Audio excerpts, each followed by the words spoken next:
And I'm thrilled to have on the show with us somebody I served with in the United States Congress who went on to become the senator from the great state of Oklahoma. We're pleased to have with us Senator James Lankford from Oklahoma. Senator, thanks for joining us on the Brian Kilmeade Show. You bet. Glad to be able to do it, Jason. Can you sing the song Oklahoma? You want to just burst into it right now? You know, I already did that, and I wake up, I say my prayers. Oh, what a beautiful morning. Yeah, I say a prayer, and then I do that. And I do it before I have breakfast, as all good Americans, I'm sure, do. I would assume. Yeah. But thank you for joining us. I have a personal relationship with James Lankford in that we sat shoulder to shoulder on the Oversight Committee back in the day. And there's always a lot of stuff going on and stories and funny things that are happening and a chance to get to know each other and their families and everything else. So, Senator, thanks for joining us today. I do appreciate it. You bet. Glad to be able to do it, Jason. You have a pivotal role on that Homeland Security Committee there in the United States Senate. And we were able to chat last week a little bit about this off air, but tell us what's going on the border, because the numbers, that I hear and see are so big and so stunning. It's hard to comprehend how many people and how much human trafficking and how many drugs and everything else that's going on at the border. It's really hard to comprehend it, but try to put it in perspective as to what's really going on at the border. Yeah, let me put some things into context on this. If you take the first 14 months of the Biden administration, the number of people that had illegally crossed our border in the first 14 months of the Biden administration is the same number that attempted to cross in 4 years under President Trump. The difference was President Trump was trying to turn people around at that. The Biden administration is just saying, y'all come, and turning people in. And what's happening with this, what you're hearing people talk about what's called Title 42. Title 42 is something that President Trump put in place in March of 2020 because of the pandemic. It was always intended to be temporary. It was a way to be able to hold back and say, during the pandemic, no one can come in. We're turning everyone around on this, just like they're doing in airplanes of people flying in. They were turning around people at the border. What Biden administration, they kept it for a while. They're now looking to lift it now. And the Biden administration's own numbers are that there will be 1 million additional people that will cross the border illegally just in the first 6 weeks when they lift this Title 42 authority. And they've had a year to plan for this, Jason. They know that it's coming, that this program is temporary, but in that year, they've really planned on how to be able to move people into the country faster rather than how to turn people around at the border more efficiently. So it is just that kind of chaos that's happening at the border right now. And the Border Patrol guys, they're working their tail off on it, but they're being treated like hotel check-in staff rather than law enforcement, and they are tired.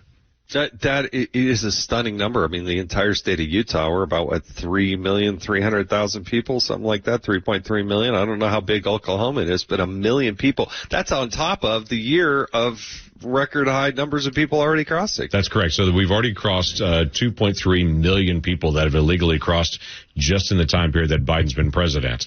So by the end of this year, the number of people illegally crossing the border will exceed the population of Utah, if you want to put that in context. It is absolutely crazy. Let's listen to Ron Klain. He's the White House Chief of Staff. He was on ABC this week over the concerns about ending Title 42. Let's play cut 25. Title 42 isn't an immigration law, it's a public health law. It says you can exclude people who pose a public health risk. The Centers for Disease Control decide how to apply that, and they've decided that sometime in late May, the pandemic will be a place where we can no longer exclude people on a public health rationale. Look, we need to do more work at the border. The president sent an immigration plan to Congress on his first day in office. We've asked consistently for more resources. We put in place a new rule that will take effect next month to enable us to process asylum claims more clearly.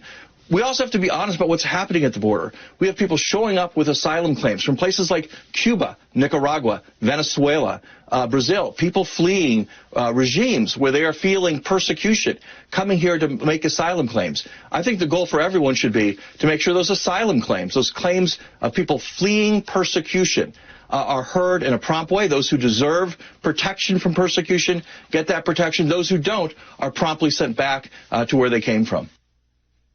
Unpack that for us, but I could name like a dozen things that he said that were wrong. At least a dozen things that are in there. They've shifted their messaging here. It used to be that we got to get after root causes in Central America, why people are fleeing because of poverty coming to the United States. Now it is, they're all fleeing from certain death in places like Cuba, Nicaragua, and Venezuela. And so it's just people coming for asylum in this. They've got to figure out what their message is going to be. What's really happening is last year, literally people from every single country in the world were coming to the United States and coming across the border because they know the border is open. And it's the easiest way to be able to come across. Just in January and February, before the war started in Ukraine, 6,500 Russians crossed the border illegally that we know of.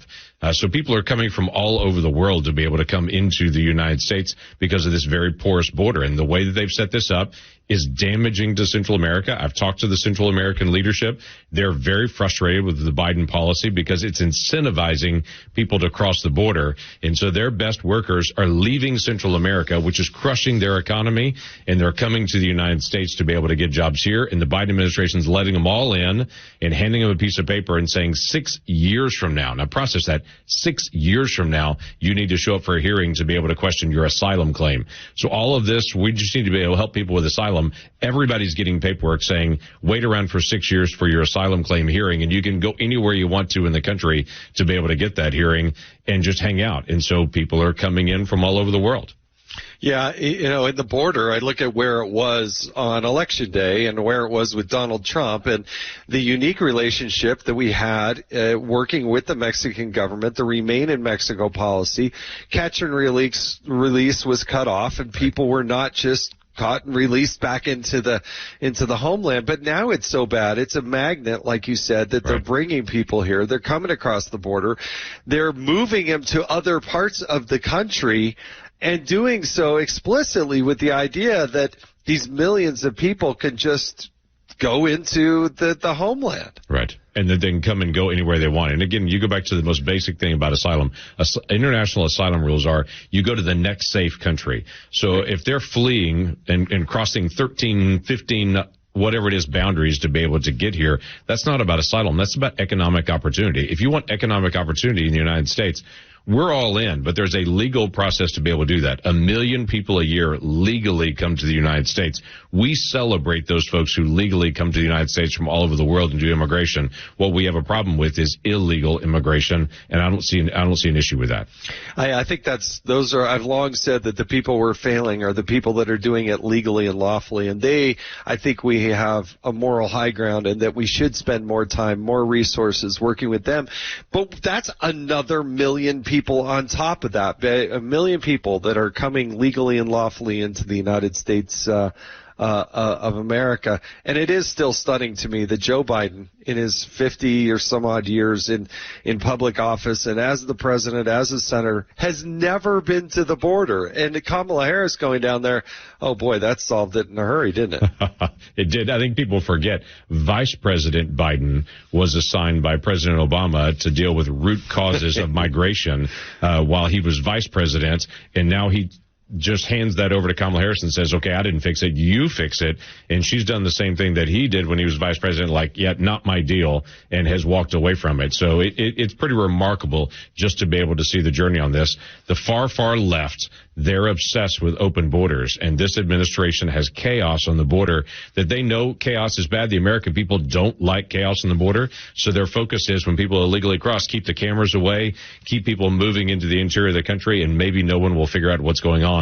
But that has epically failed because people see the problem and know it, whether it's in school systems across the country, whether it's in employment situations where people are competing with people here that are illegally present, whether it's drugs moving. I did a telephone town hall last week, and I had a mom that was on the call that she just in the middle of the call said, I'm really concerned about what's happening at the border. My son died of a fentanyl overdose last year, and I know that came through Mexico. People get it, what's actually going on at this point. And so this is something that needs to be addressed. They just have failed to do. We're talking with Senator James Lankford. I hope you stay with us through the commercial break, as I want to get your take on the next Supreme Court Justice, the vote that's coming up. More with the Brian Kilmeade Show right after this. The Brian Kilmeade Show right after this. The Brian Kilmeade Show right after this. The Brian Kilmeade Show right after this. The Brian Kilmeade Show right after this. The Brian Kilmeade Show right after this.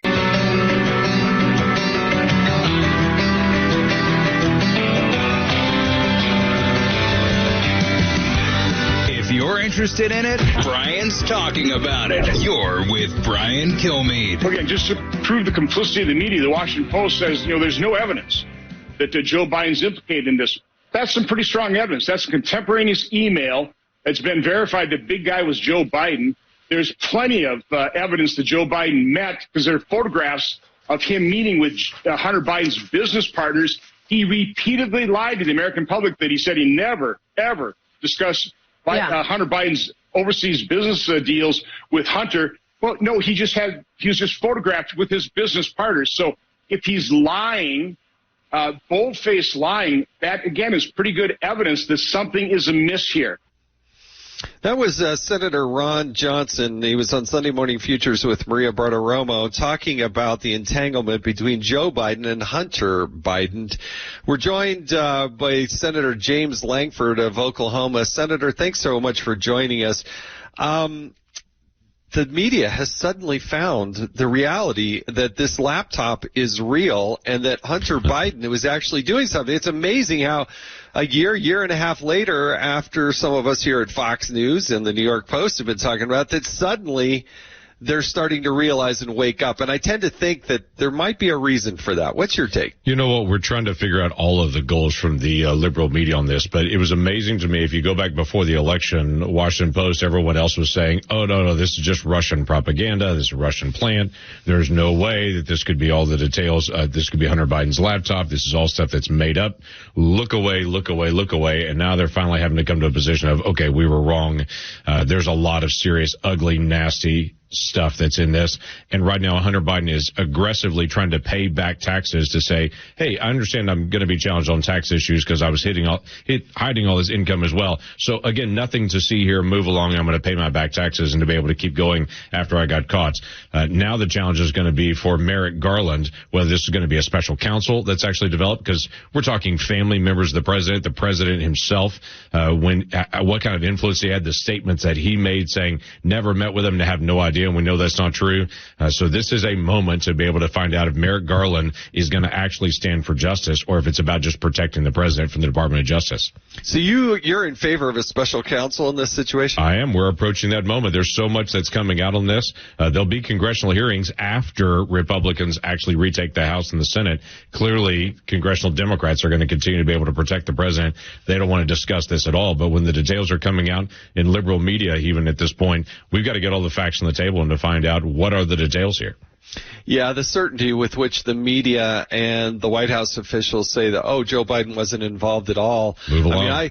I mean, between China and Ukraine, Mexico, Romania is one of the worst situations out there, where Louis Freeh, the former FBI director, as a thank you to Hunter Biden for funneling business to him to help this, what ended up being a convicted person in Romania for bribery, as a thank you, put $100,000 into the grandkids' account for Joe Biden, and did it to say, hey, this is the normal course of business. This is the thank you for the business that you gave us, and I hope Joe Biden enjoys the money that his grandkids got. I mean, it's there in black and white. You could go and investigate and find the flow of money. It just seems like there's so much there that really should be pursued, and is just fundamentally wrong. Yeah, it is. Jason, has no one ever sent $100,000 to your grandkids and said, thank you so much, Jason, so let me just do $100K to you? Yeah, because I was in government and Congress. Come on. I mean, it's just absolutely stunning. All right, I got to move on here before we run out of time, because I want to get your take on what's going on with the SCOTUS nominee, and what is the latest from your perspective? Well, let me start with I'm voting against Judge Jackson at this point, not because she's a mean person. I've actually met with her last week. She's incredibly nice. She's someone you'd want to invite over for dinner to be able to visit with. She's just not someone that I'd want to have as a lifetime appointment on the Supreme Court. The schedule of what's actually happening, it'll come before the committee, actually starting today, where the committee is going to walk through that. It'll be a series of procedural votes tonight, tomorrow, and then on Thursday, and it could be final passage as soon as Thursday. Every single Democrat has already come out and said they're going to support Judge Jackson to become Justice Jackson in the days ahead. So there's no way that we can stop it at this point, the same way Democrats couldn't stop 3 really good Trump nominees from moving through because Republicans were on board to be able to move them through. So we can't stop it, but we can expose, here are the issues, here are the problems. We can talk about sentencing. We can talk about our differences in the power of the executive branch and basic things like deference, how much power the executive branch can take, which was a big issue there. But we're going to walk through this painful process all this week.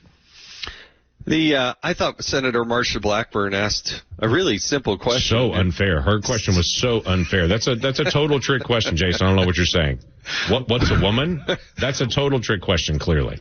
Let's listen to Senator Blackburn, clip 24. It was a defining moment for the left. It shows you that she would not make that definition because she didn't want to offend those that are supporting her, this woke agenda.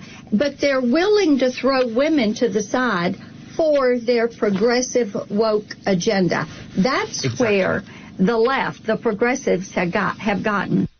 I think she's right on that. And I think actually the judge, when she said, I'm not a biologist, but that actually, it is about biology, isn't it? It is about biology. Ironically, she stumbled right into the exact right issue. It's basic biology, basic anatomy, that any sixth grader could actually get right in that point. And that's the difficulty. I had the same conversation with Javier Becerra last year when he presented his budget, and I asked him in the budget hearing, what's a birthing person? Because in the HHS budget, it says birthing person. And I was like, in Oklahoma, we call those moms. In D.C., do they not call those moms? They call those birthing persons. What is birthing person? And Javier Becerra was just all over the place, couldn't figure out how to define birthing person and what it is. This is the crazy far left in this that's driving America crazy right now because they won't just state the obvious that everyone actually sees and knows because they have their own agenda. And it does affect girls. I'm a dad of 2 daughters. My daughters ran cross country. We've got situations now where state champions in girls cross country and track are being won by biological males. That matters to girls who are running and competing. We're with Senator James Lankford of Oklahoma. Senator, thanks for your good work there in the United States Senate. Thanks for joining us on the Brian Kilmeade Show. We really do appreciate it. Thanks again. We appreciate it, and good luck to you, Senator James Lankford.